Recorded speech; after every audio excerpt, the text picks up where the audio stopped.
a Javier Milei por estar aquí. ¿Qué tal, Javier? ¿Qué tal, Augusto? ¿Cómo estás?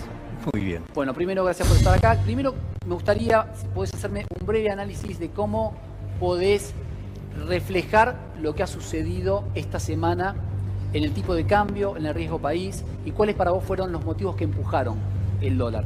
Bueno, básicamente lo que vos tenés es que la oferta que se está haciendo en temas de la deuda no es una buena oferta porque tiene problemas técnicos muy graves. Además, con eso se te sumó el hecho de los no pago de los cupones que vos muy bien señalás, Augusto, por 500 millones de dólares. Cuando vos te encontrás frente a esta situación, vos lo que haces es salir de los activos que emite el país. Entonces, cuando salís de los bonos, baja el precio de los bonos, por ende el retorno implícito aumenta y por ende el riesgo país te está aumentando. Y por otra parte te desprendés de los pesos. O sea, y eso lo que hace es que suba el dólar. O sea, básicamente, digamos, por ejemplo, el contado con liqui, que es una operación legal, vos qué haces, comprás bonos acá, en Argentina, en pesos, y los vendés, ponele en Nueva York, en dólares. La diferencia, vos vas a tener ahí un precio en pesos y un precio en dólares. Y eso te marca el tipo de cambio implícito que vos ahí, sobre el final de la semana, terminó en 112, pero llegó, por ejemplo, a tocar 120. Bueno, básicamente lo que está reflejando es la huida de los argentinos de los activos domésticos. Y eso, el fundamento, tiene que ver con que, desde mi punto de vista, Argentina va a la peor crisis de su historia, donde va a conjugar un default más lo que tiene que ver un proceso hiperinflacionario que está en ciernes, ¿no? Digo, cuando vos mirás el deterioro de los números fiscales. A ver, primero hay que aclarar los pésimos números fiscales que dejó Macri, ¿no? En el resultado primario, que se informa de 0,6 negativo, en rigor, cuando vos lo corregís por libramientos sin pagos, por partidas que tendrían que haber ajustado y no ajustaron, ¿sí? Bueno, ese número verdadero era 3 puntos del PBI negativo. A eso le tenés que sumar los estímulos fiscales que está dando el actual gobierno, por 3 puntos más, son 6 puntos. Por otra parte, cuando vos mirás el IGA, por ejemplo, es uno de los indicadores que aproxima el PBI, el último indicador te dio más de 9% a la baja. Ya acumula casi 6% a la baja. Es decir, que, como muy bien señalaste hace un rato, la caída del PBI podría estar en cerca de un número de 2 dígitos. Cuando mirás la recaudación viene creciendo al 30%, la recaudación fiscal. Por debajo de la inflación. Muy por debajo de la inflación, pero además, porque ponele 50 para redondearle, estás 20 puntos abajo. Pero al mismo tiempo tenés el gasto subiendo al 70%. Como vos no lo vas a poder financiar ni con impuestos, ni lo vas a poder financiar con endeudamiento, quiere decir que lo vas a financiar con emisión monetaria. Y eso, digamos, o sea, tarde o temprano se va a manifestar en una suba de precios, o sea, en una aceleración inflacionaria. Ahora te pregunto, Javier, digo, la emisión, el diagnóstico es claro y creo que no hace falta tener una línea de pensamiento porque el diagnóstico es el mismo para todos. Creo que para los liberales, para los conservadores, para los de ultraizquierda. Digamos, el diagnóstico es este. Ahora, todos los países, o gran parte de los países, si se quiere, los países centrales, están en una dinámica de expansión monetaria, de cubrir a las empresas, de cubrir a los empleados, de cubrir a los sectores. No obstante a esto, en Estados Unidos, por ejemplo, para ir a la meca, si se quiere, del capitalismo, está alcanzando niveles de desocupación históricos, luego de tener el más bajo de los últimos 50 años, a pesar de haber emitido cerca de los 800.000 millones de dólares, no de pesos, de dólares. Digo, en esta dinámica también la Unión Europea también emitió una montaña de euros para poder cubrir y abastecer todo lo que la economía está sufriendo a partir de la pandemia. Digo, en este marco, y acá viene la pregunta, y en este marco de pandemia, ¿cuál es la opción?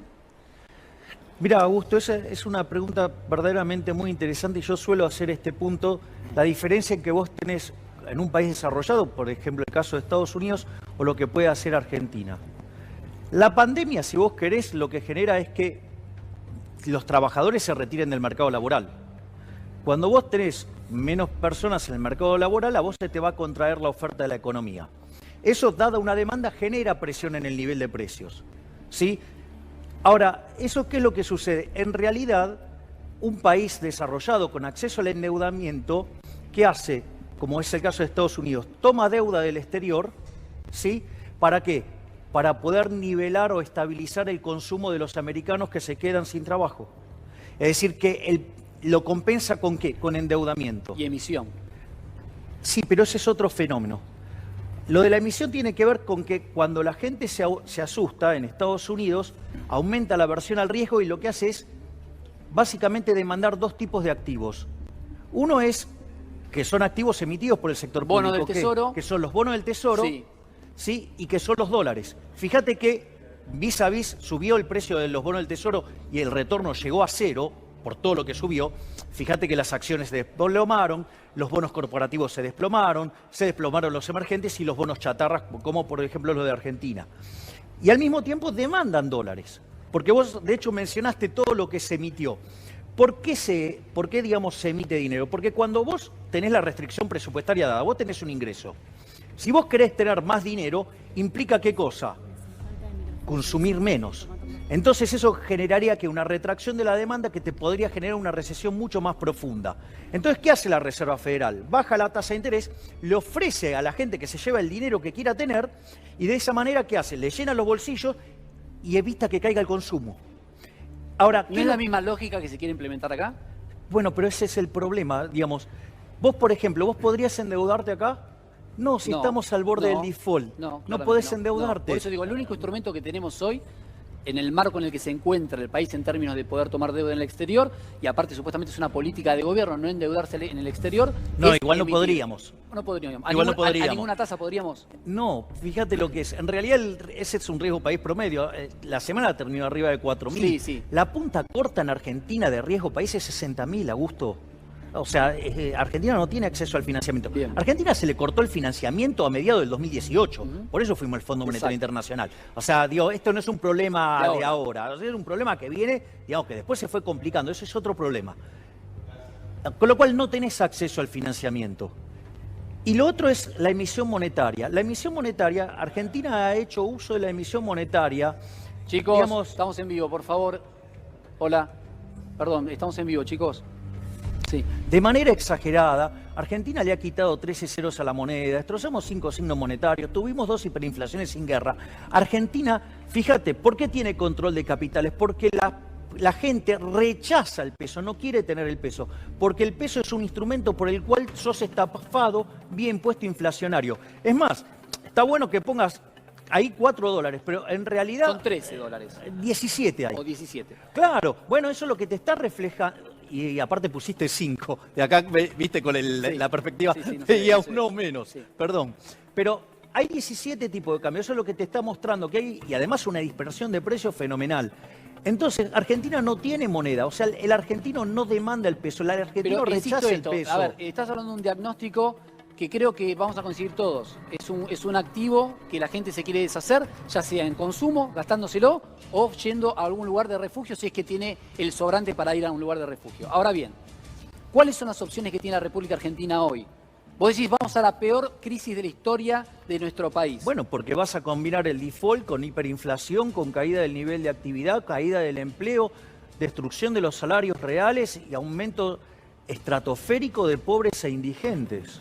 ¿Y vos manejás alguna opción de solución alternativa a la que está llevando el gobierno adelante? Desde mi punto de vista, frente al problema que implica la pandemia, primero yo hubiera elegido otro modelo de cuarentena, ¿no?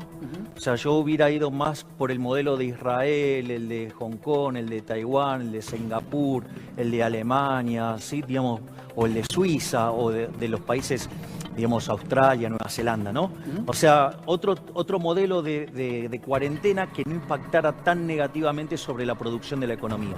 Eso es lo que yo hubiera propuesto. O sea, si bien estoy de acuerdo, muy de acuerdo con la primera fase, que fue muy importante para mí, las siguientes fases no estoy de acuerdo y hubiera ido a un modelo que no castigara... Más laxa. No más laxa, sino que no castigara la producción. Es decir, en otros aspectos, digamos, básicamente, ¿qué es lo que hicieron este conjunto de países? Bueno, por ejemplo, el barbijo. Barbijo es tema no menor. O sea, que cuando vos mirás, por ejemplo, el subte, en Corea del Sur, están todos con barbijo. Vos mirás el subte, Nueva York, y te espantás, no hay uno que use barbijo. Bueno, cosas por el estilo. Que primero dijeron que no servía, después se dieron cuenta que sí servía. Y esto es muy importante porque hay que mirar a los asiáticos porque están acostumbrados a este tipo de cosas. Por ende, digamos, o sea, muchos economistas pusimos el ojo ahí porque están acostumbrados a tratar este tipo de cosas. Entonces, desde mi punto de vista, vos tenés que aislar a los factores de riesgo, ¿sí? ¿Por qué? Porque, digamos, hay más chances de que se muera. Entonces, digamos, los tenés que A los aislar. mayores de 60 años. Bueno, claro, porque vos tenés estado de bienestar. Si vos tenés estado de bienestar, como la cuenta, suponete lo siguiente, que yo, digamos, vos me decís, bueno, vos sos liberal libertario, yo me quiero drogar. ¿Quién paga la cuenta? ¿Me entendés? O sea, si vos te querés drogar, te destrozás la vida, pero la cuenta la pagás vos, hacés lo que quieras. Ahora, cuando vos tenés estado de bienestar, el problema es que vos te drogas y la cuenta la tengo que pagar yo. Entonces, digamos, por eso tiene sentido, digamos, el aislamiento de aquellas personas con más exposición frente al riesgo, ¿ok? Para que no tengas que llegar a una situación como en Italia, que terminaban ajustando por expectativa de vida. Hoy ¿okay? el BID salió una nota muy interesante del BID que planteaba el Banco Internacional de Desarrollo, le cuento a la gente. Banco Interamericano de Desarrollo. Interamericano de Desarrollo, que planteaba que en estos momentos y recomendaba a todos los países de la región, que creía primero que iba a haber un número de muertes elevado, hablaba de 3,5 millones de personas, justamente separaba a Argentina de todo eso por la cantidad de médicos cada 1.000 personas que había y la cantidad de enfermeros que había, pero no así en Perú, en Ecuador, en Colombia, que el sistema sanitario en la región, en el Caribe, era muy precario para lo que se venía en la pandemia. Pero en términos económicos, lo que planteaba es que en este momento lo que tenía que haber era un Estado muy presente en materia económica y de resguardo del trabajo, del empleo y de todo lo que es, en el caso de los países pobres como la Argentina, como el resto de los países de la región, de asistencia a los sectores más vulnerables. Digo, ¿cuál es tu visión al respecto de esto? Hay distintas cuestiones, o sea, yo digamos, sistemáticamente en las distintas propuestas que yo hice, yo soy partidario de que vos no podés dejar en banda a los más vulnerables. Eso de hecho es la lógica y la filosofía liberal, hasta está escrito por Ayn Rand en un libro que se llama La virtud del egoísmo. Sí, hay un capítulo que se llama La ética de la emergencia. O sea, los 3 derechos que consagramos los liberales es el derecho a la vida, a la libertad y a la propiedad. No es opción dejar que la gente se muera, ¿ok? Por lo tanto, o sea, es falso cuando se nos acusa, al menos a un grupo de libertarios, que, digamos, no consideramos la vida y, digamos, y dar contención a los sectores más vulnerables. Es más, desde nuestra perspectiva te diría que en realidad son vulnerables por culpa de la presencia del Estado. Pero esa es una discusión en dinámica, en términos de crecimiento económico, pero cuando tenés el problema lo tenés que resolver con lo que tenés. ¿Sí? Digo, eso es una cuestión de pragmatismo. O sea, vos no podés hacer, digamos, política económica en el vacío, por decirlo de alguna manera. Por lo tanto, digamos, a mí no me parece mal que se dé contención a los vulnerables, pero lo que yo considero es que lo que vos tenés que hacer es una reasignación de partidas. Primero, si vos obligaste al sector privado a no producir y le hiciste cero los ingresos, ¿ok? Porque además lo reforzás con un mal modelo de cuarentena para lo que es las fases subsiguientes. Desde mi punto de vista, vos lo que tenés que hacer es recortarle los impuestos y acá te siguen exigiendo que pagues los impuestos. Si vos, cuanto más ganas tengas de proteger a las personas que por tu decisión no están trabajando, deberías resignar impuestos. Y para que no te explote el déficit fiscal tendrías que bajar el gasto público. Y tenés partidas justamente que podrías reasignar. El propio BID sí hizo un estudio de ineficiencia técnica del gasto público en el mundo. La peor región del mundo es América Latina con 4,4% del PBI, o sea que gasta mal. Bueno, Argentina tiene 7,2%, ¿ok? Es el peor del mundo. Y además tiene un rubro que el BID, porque es un organismo multilateral, está bancado por los gobiernos, o sea que es educado para con la corporación política, lo llama filtraciones, que es robo. Son 5 puntos del PBI. Entonces, fíjate esto, el gobierno está mandando un paquete, ¿sí?, por 3 puntos del PBI. Mirá, si dejaran de afanar tenés 5. Es más, lo que es gasto del funcionamiento del Estado venía a un promedio de 5,5% del PBI. En el segundo gobierno de Cristina subió a 7,5%, Macri no lo bajó tampoco.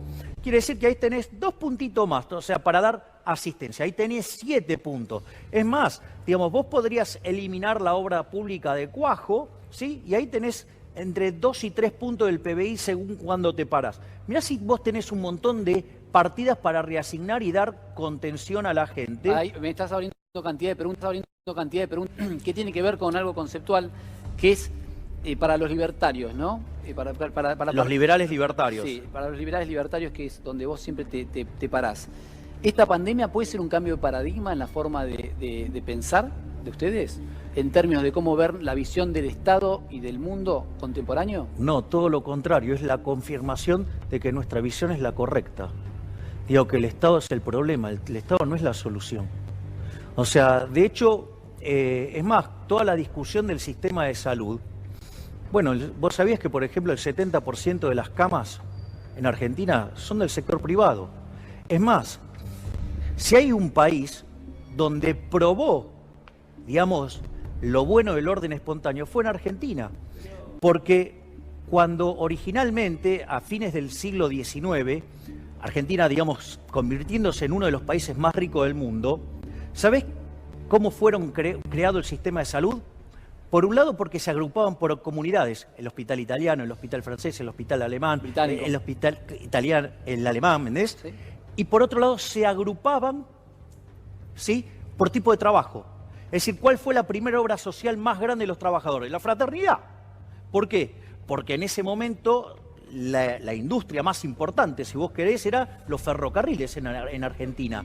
Y eso generó un sistema que, por ejemplo, cuando vino la fiebre amarilla, digamos, si el Estado proponía a la gente que se fuera de Buenos Aires, digamos, el sector privado lo resolvió. Es más, el propio sistema privado se organizó espontáneamente y llegamos a tener, así como fuimos el país más rico del mundo en 1895 y durante los primeros años del siglo XX, o sea, por lo menos las primeras 2 décadas, digo, teníamos el mejor sistema de salud del mundo y había sido elaborado por los privados. Por lo tanto, no es cierto, digamos, que vos necesites de más Estado. Aparte, digamos, que quiero más Estado. ¿Para qué más Estado? Si el Estado es el que me está ofreciendo las muletas previo a romperme las piernas. Por lo tanto, digamos... La concepción es la misma, en respuesta. No. Estoy mucho más convencido. Mucho más convencido. Ir un programa entero. La pregunta es, si no te salva el Estado, ¿quién te salva? A ver, el Estado te acaba de dar las muletas previo a que te las rompió. Aparte el Estado, a ver, mira, hay una definición de... ¿Me podés dejar terminar, por favor? Porque si no... No, está bien. Digamos, ¿ok? Entonces, el punto es el siguiente. Hay una definición de Franz Oppenheimer. Hay 2 medios con los cuales se puede generar recursos. Uno es lo que se llama los medios del mercado y otros son lo que se llaman los medios de la política. ¿Cuáles son los medios del mercado? Los medios del mercado es que vos, sirviendo al prójimo con bienes de mejor calidad o mejor precio, generás riqueza y te autosustentas así. ¿Cuáles son los medios de la política? El robo, o sea, el cobro de impuestos. O sea, ¿cómo hace para darte asistencia al Estado si previo no cobra impuestos? Es decir, si no genera nada el Estado no genera. Entonces el Estado, para poder darte algo, primero se lo tiene que robar a otro vía impuestos. Bueno, por eso digo, es una discusión que digo es para hacer un programa entero, porque parte de la concepción de que el impuesto es un robo. No, pará. Al margen de que el impuesto sea un robo, sí. Y digamos, o sea, con lo cual digo, estoy dispuesto a discutirlo. Por eso, porque nadie paga voluntariamente los impuestos. No, está claro, pero así funciona todo el mundo. Pero en un momento también había esclavitud en todo el mundo y sin embargo fue abolida. Sí. ¿Ok? Bueno, entonces, o sea, el hecho de que pase en otras partes, aberraciones no tenemos por qué copiarlas, por decirlo de alguna manera. Ese es el primer punto. Y el segundo punto es, mirá, los impuestos no se pagan de modo voluntario. O sea, y vos no vas a poder, digamos, financiar el gasto público si antes no le cobrás impuestos al sector privado que genera riqueza. Por lo tanto, no te salva el sector público, no te salva el Estado. El que te salva es el que crea riqueza y que es el que aporta los recursos. Si no, digamos, o sea, si vos no tenés quien lo genera, ¿sabes lo que te va a pasar? Se te va a derrumbar y te vas a empobrecer. Tengo que darle la bienvenida a Javier Milei. Hay muchas cosas con las que decís que disiento, pero las respeto claramente. Es parte de la vida. Por supuesto, y las respeto, pero quiero agradecerte haber venido. Por favor, Augusto, ha sido un verdadero placer estar acá.